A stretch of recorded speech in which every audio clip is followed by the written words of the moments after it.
Hi all, NeoElph here, and today we're going to discuss the fifth Hermetic principle, the law of rhythm. Direct from the Kabbalion. Everything flows out and in, everything has its tides, all things rise and fall, the pendulum swing manifests in everything, the measure of the swing to the right is the measure of the swing to the left. Rhythm compensates.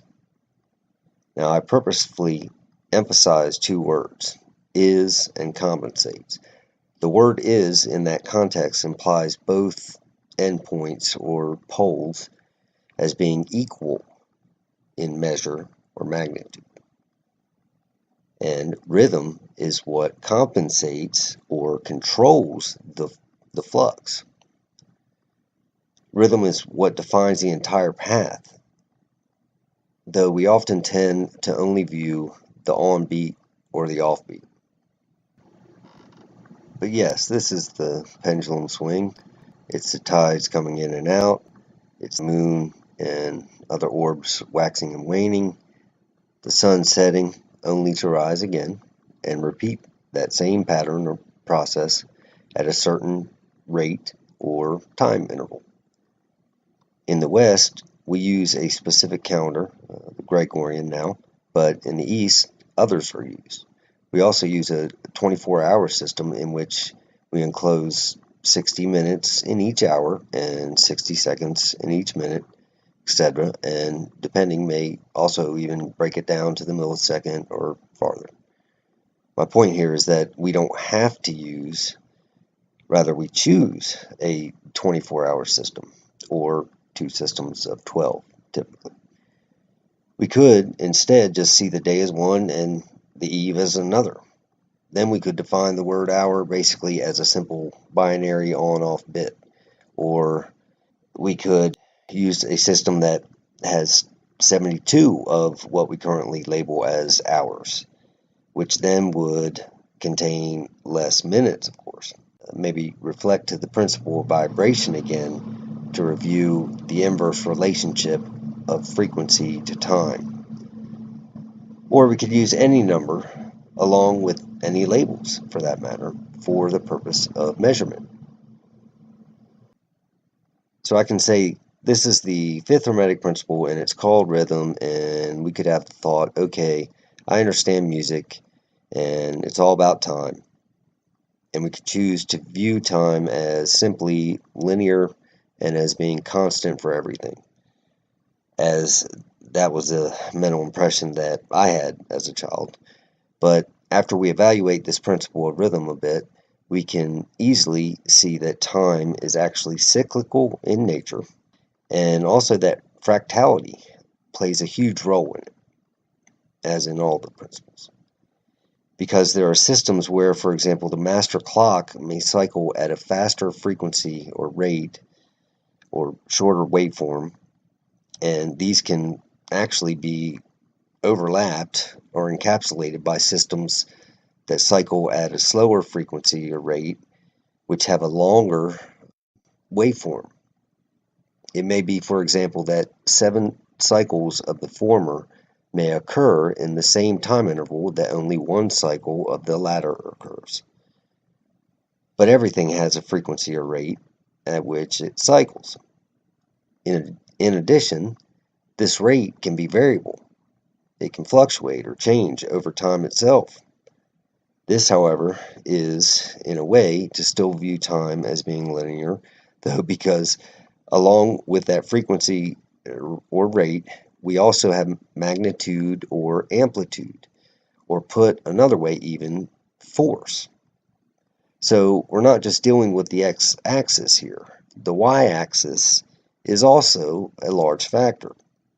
That's the force factor. However, so is the z-axis in swing. Everything moves, everything cycles, but cycles not in 2D, not on a plane, but rather it cycles in 3D. So as it's moving up and down, it's also spinning round and round. So though it could be viewed as unidirectional in a sense, in another, it's not at all, and it's actually flowing, it's spinning.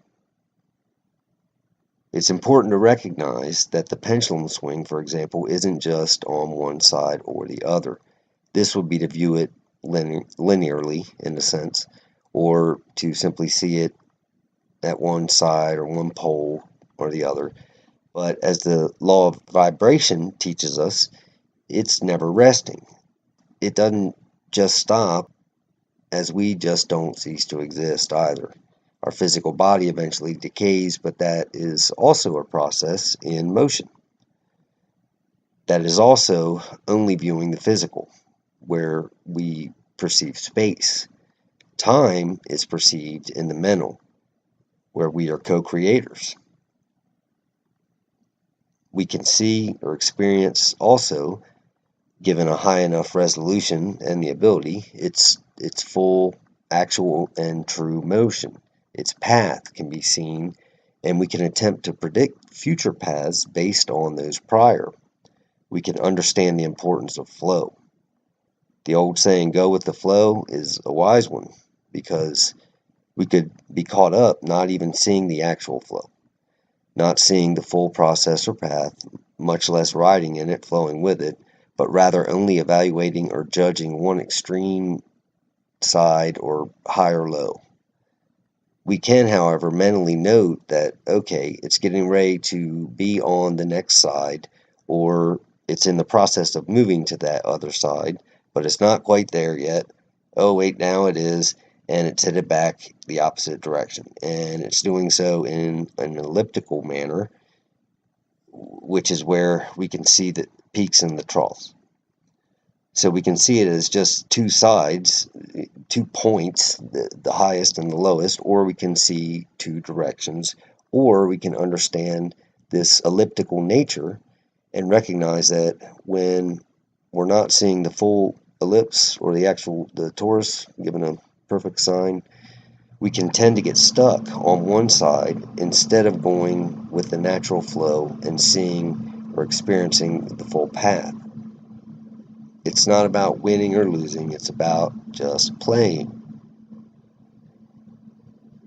Anytime we make a judgment on anyone, or anything at all, actually, what we're doing is getting mentally stuck on one side, and we could remain there unless we choose consciously to constantly go with the flow, which again, the rate of the flow can vary. But we then adjust. We may have to wait at least one cycle for things to come back around in order to get back in the swing of things, to jump back in the hopscotch game, right? We don't create when we're out of the loop. But given the multiverse is mental, we can usually pick it back up very quickly and get right back in the game. We can use our right or feminine brain and see the full path, or we can pull a single frame, a cycle from the given moment in the movie and focus on that using our left masculine brain hemisphere, but we can't do both at the same time. What we can do, however, is toggle or oscillate rapidly between the two. When we can do that at a fast enough rate, we then raise our frequency or become more conscious, more aware. We then are seeing with a high resolution, and we can remain in that flow. When we're focusing on a point, we're not in the flow. When we are seeing the big picture, we can miss important details. But when we oscillate these at a high enough resolution, then we can remain in the flow of that particular process. There are, of course, infinite other processes occurring all the time around us as well. Hence the importance of the now moment. The beauty is that we have been granted what to focus on in any and every now moment. We can choose the wave that will be the most fun to ride, given we have gnosis of the ride. And the more gnosis we have about it, the better decision we can make in terms of whether we want to ride or not.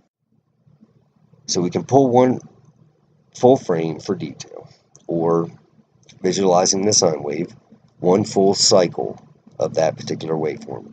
We can evaluate or judge things as they are, as the full cycle path they take, while recognizing that in many cases this is variable over time, i.e. the rate or the frequency can change. Or we can just look at the lowest point on the trough, or just the highest point on the peak. When we do this, we're ignoring the full range. We're not seeing the full spectrum, and we're not as aware, nor can predict its path when we're focused on only that low or high point. This is basically to live in duality. To live in unity is to see the beautiful path available to us, and to see all of them, really, ideally if we can, and exist or are inherent in everything. All of these paths are in everything. Remembering vibration now, everything moves, everything flows or teleports or is stuck on a point, actually, because the measure to the left is equal to that of the right. The high is equal to the low. And the importance of this is not the high nor the low, but both, the balance, that zero crossing. When we focus instead on this balance or middle point, it's easier for us to see both the high and the low, to see both sides, and in turn, the bigger picture in general. Not just the high and the low, nor just its current vector or direction, but we can begin to transmute polarities easier by seeing the whole pattern, the whole path, and noting its current motion and amplitude or vector, direction plus force, while also understanding that it's going to come back around eventually. We can recognize that we may be currently at a high point, for example, and then instead of being taken by surprise when we fall, we can realize it's inevitable and predict the timing of it better, knowing it'll happen, and prepare for it.